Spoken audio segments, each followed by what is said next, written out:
మా కెమెరామెన్ తోనే మా ప్రియాంక వంట వండాలని ఫిక్స్ అయిందన్నమాట. చాలు నేను పోతానన్నయ్య, నేను పోతాను, నాకు ఇది వద్దు వద్దన్నయ్య, నేను పోతాను. ఈ రోజు మటన్ కర్రీ చేయబోతున్నాడు మా డిఓపి. చిటికలే మంట కాపుకోనికి వచ్చినావా ఏంది? నాకేందుకు తేడాగా ఉంది సార్. మనం పాపకు వ్యాక్సిన్ కి పోయినప్పుడు కూడా నువ్వు బాగా చూసుకున్నావు, నాకు అదే నచ్చింది. తమ్ముడు అనడం అందుకే.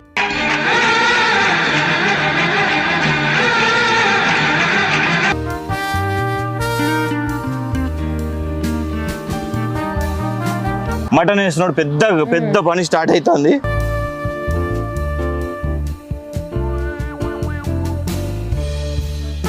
మొత్తానికైతే ఫస్ట్ ఘట్టంలో స్మెల్ స్టార్ట్ అయింది.